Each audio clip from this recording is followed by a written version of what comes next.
Selamat beraktivitas dan semoga semuanya dalam keadaan sehat walafiat. Semoga dapat terhibur. Terima kasih.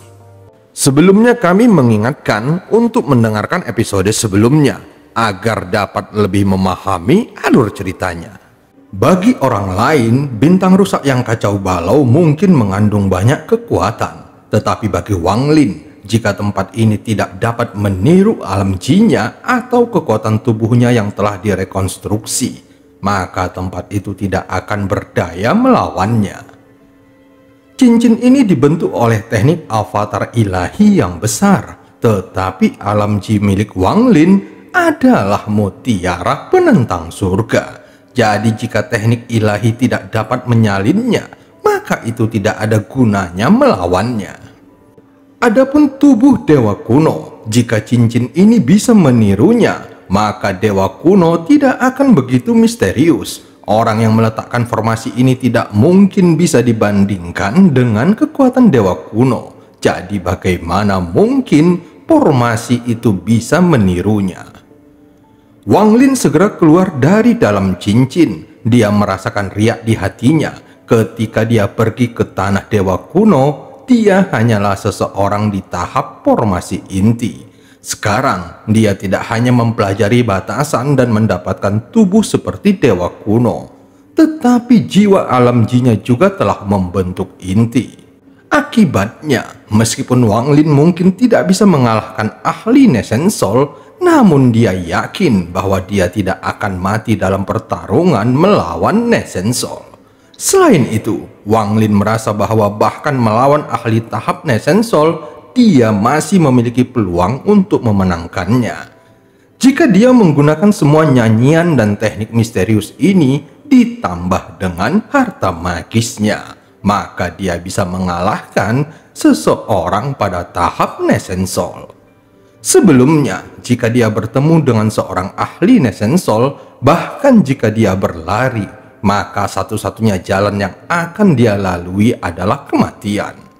Kekuatan seorang kultivator Nesensol muncul setelah tubuh membentuk jiwa yang baru lahir, sehingga membuat kekuatan spiritual dalam tubuh mengalami perubahan besar.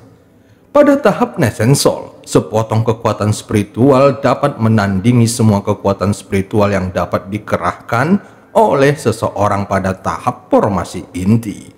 Selain itu, teknik paling menonjol yang bisa digunakan oleh para ahli Nesensol adalah gerakan instan.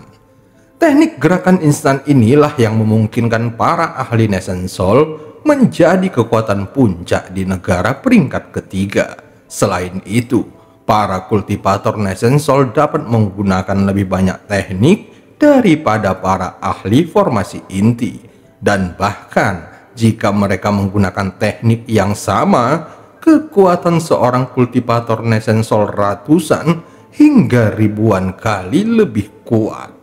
Dapat dikatakan bahwa dalam sejarah kultivasi, hanya ada sedikit orang pada tahap formasi inti yang dapat mengalahkan orang pada tahap Nesensol.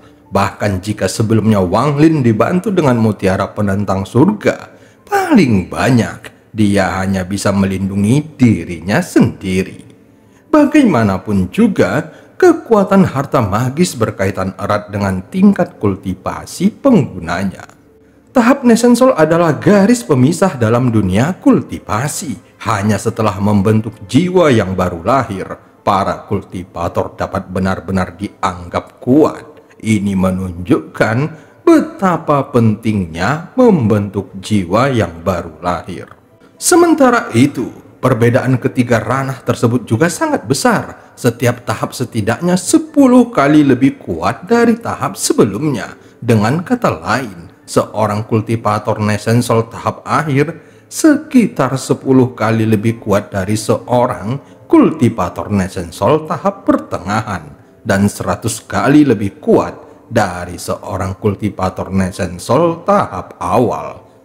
Namun ini agak terlalu disederhanakan karena tidak memperhitungkan harta magis mereka. Ini semua hanya tebakan Wang Lin. Dia tidak yakin apakah dia benar-benar bisa mengalahkan tahap Nesensol. Bagaimanapun juga, dia baru berada pada tahap akhir formasi inti. Tetapi karena alam jinnya telah meningkat pesat dan tubuhnya yang direkonstruksi mengandung kekuatan dewa kuno, serta memperhitungkan beberapa harta magis yang dimiliki Wang Lin, dia masih ragu-ragu dalam ketidakpastiannya. Setelah Wang Lin keluar dari cincin, dia memutuskan untuk tidak mencari kultivator Nesensol untuk mencobanya. Dia merasa itu adalah tindakan yang sangat bodoh. Wang Lin segera menatap Qian Kun dan Yun Fei. Dia tidak pernah benar-benar memikirkan tentang para kultivator formasi inti. Bahkan sebelum dia memasuki tanah dewa kuno. Dan terlebih lagi sekarang. Dia tidak tertarik dengan masalah antara dua orang ini, tetapi dia membutuhkan seseorang untuk menjawab pertanyaannya. Di mana kota terdekat? Saat Wang Lin keluar, Qian Kun mengungkapkan ekspresi yang sangat hormat, tetapi hatinya sangat tegang. Ketika dia mendengar pertanyaan Wang Lin, dia ingin menjawabnya, tetapi Yun Fei segera menjawab. Senior, tidak ada kota dalam radius 10.000 mil dari tempat ini. Namun lebih dari 30.000 mil ke barat, ada sebuah kota yang bernama Qilin. Saat Yun Fei berbicara, dia memindahkan beberapa helai rambutnya ke belakang telinganya dan memperlihatkan pesona feminimnya. Sayangnya, tindakan ini tidak menarik perhatian Wang Lin sama sekali. Setelah Yun Fei menyadari bahwa tatapan Wang Lin tidak tertuju padanya sama sekali, dia merasa sedikit kecewa, tetapi tidak mau menyerah. Yun Fei tahu bahwa dia tidak sempurna, tetapi dia sangat terampil di atas tempat tidur. Jika tidak, bagaimana mungkin penguasa istana ajaib bisa begitu terpesona kepadanya? Sejak Wang Lin menerobos cincin, dia tidak pernah berhenti mencoba menebak tingkat kultivasinya. Jika dia bisa menemukan seseorang untuk bersembunyi dan membuat orang-orang dari istana ajaib yang mengejarnya mundur, maka dia rela melakukan apa saja. Dia percaya bahwa jika Wang Lin mau membantunya, maka melenyapkan istana ajaib tidaklah sulit. Tetapi semua ini hanyalah khayalannya.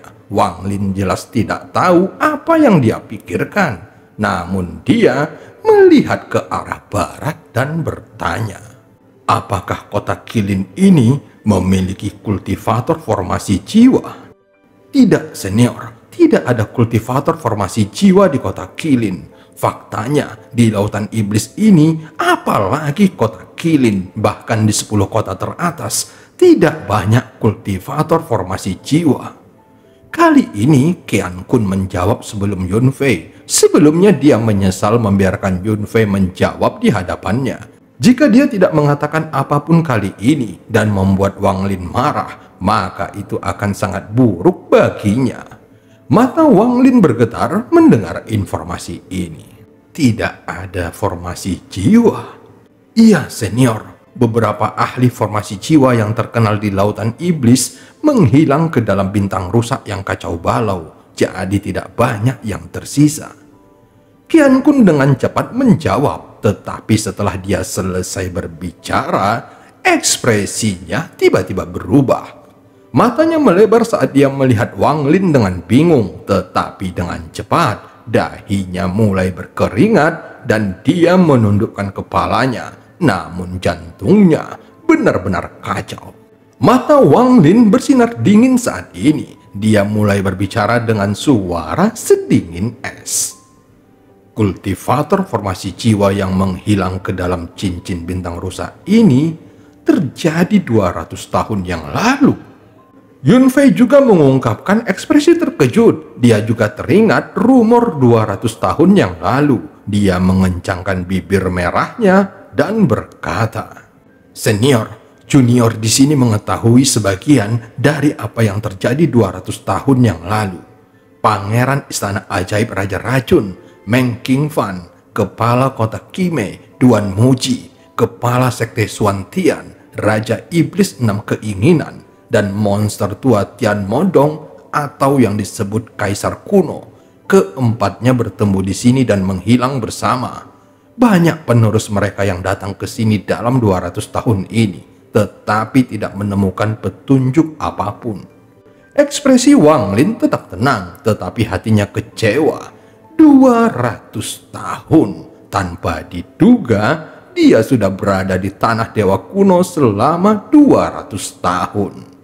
Wang Lin menyingkirkan perasaan penyesalannya dan menatap Qian Kun. Orang ini bersikap agak aneh sebelumnya dan mengatakan bahwa dia berasal dari istana ajaib Raja Racun.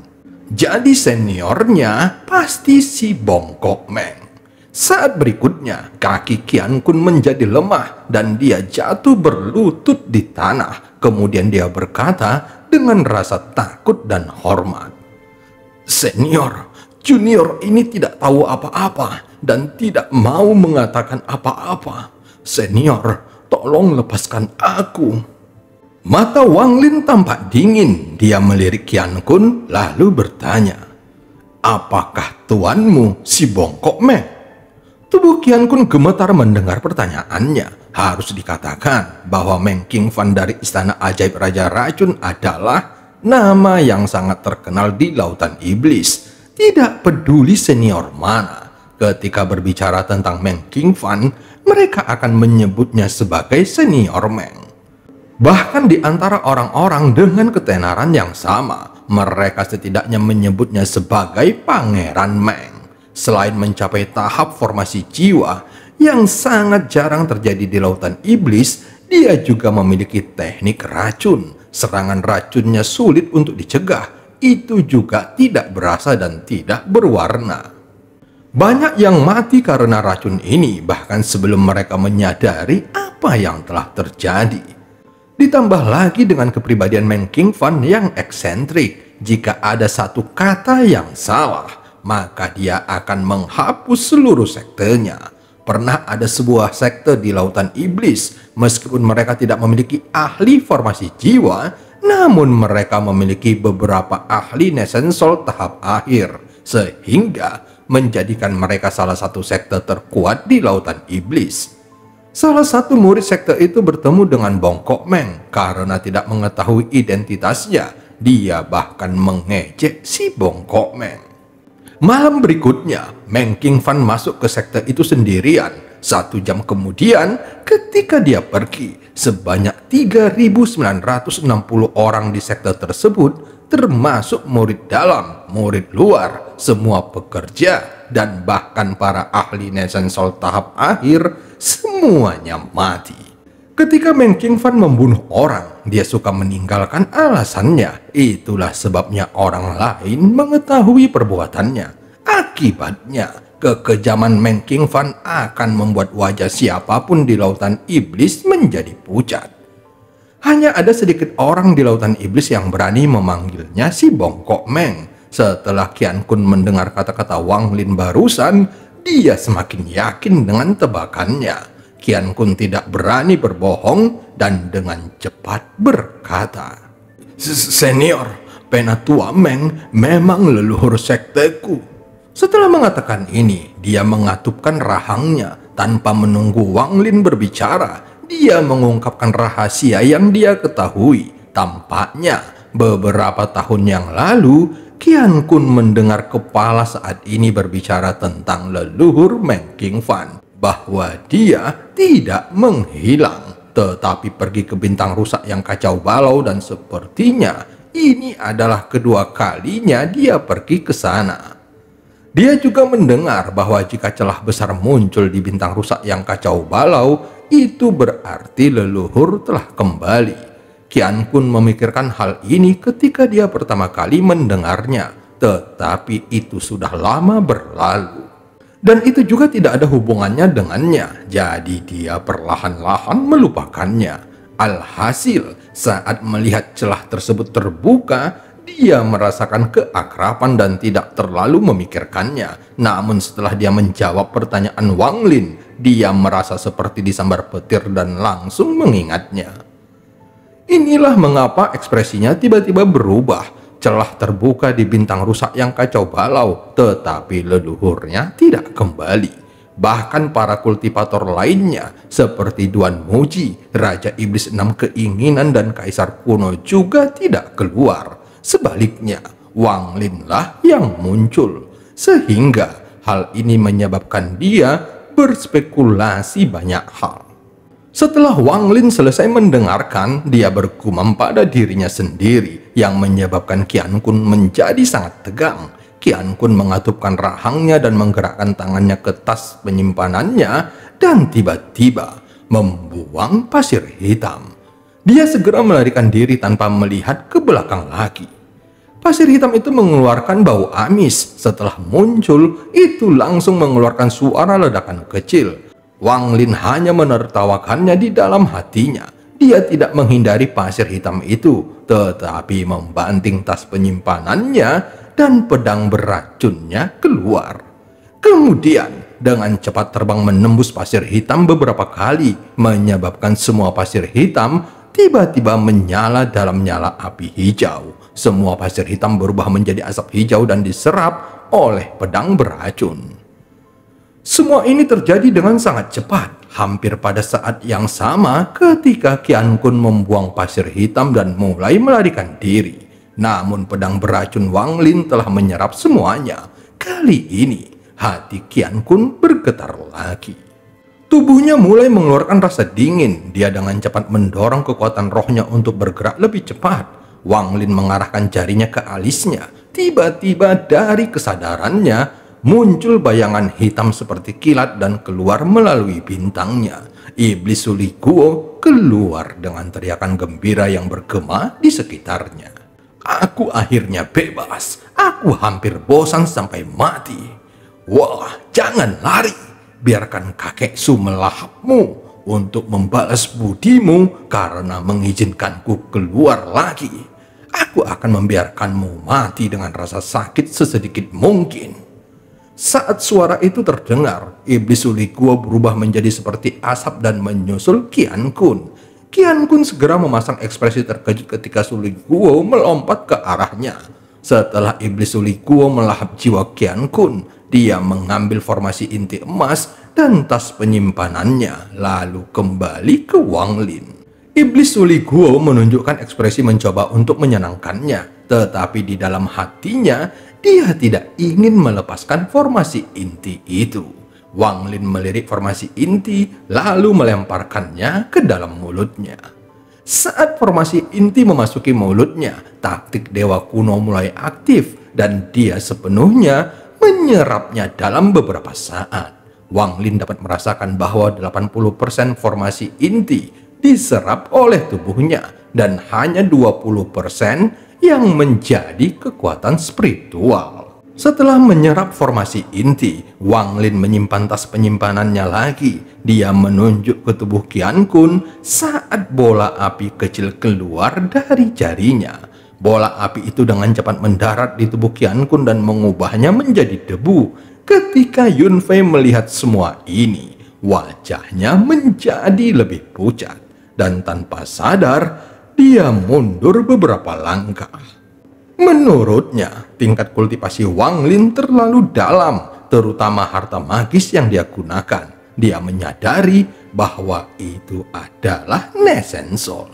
Masuk akal jika Yun Fei salah. Jiwa Iblis Suli Guo memang dimurnikan dari Nesen Soul. Ditambah dengan fakta bahwa Suli Guo bertemu dengan beberapa leluhur di alam ketiga yang menyebabkannya sedikit berubah. Dan yang lebih penting, Wang Lin telah membentuk inti jiwanya. Namun hal itu memungkinkan pemangsa jiwa menciptakan jiwa pengembara. Inti jiwa ini juga bermanfaat bagi jiwa pengembara yang dikendalikan oleh pemangsa jiwa. Adapun alasan Wang Lin membunuh Qian Kun karena dia tidak ingin berita tentang dia meninggalkan bintang rusak yang kacau balau diketahui. Yang paling menakutkan Yun Fei adalah Wang Lin telah menelan formasi inti.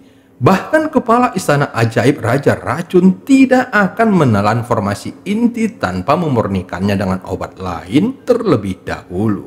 Dia belum pernah melihat hal seperti ini sebelumnya. Saat ini, Wang Lin memberikan tekanan lebih besar daripada Qian Kun. Tatapan Wang Lin tertuju pada Yun Fei dan tubuhnya langsung menggigil.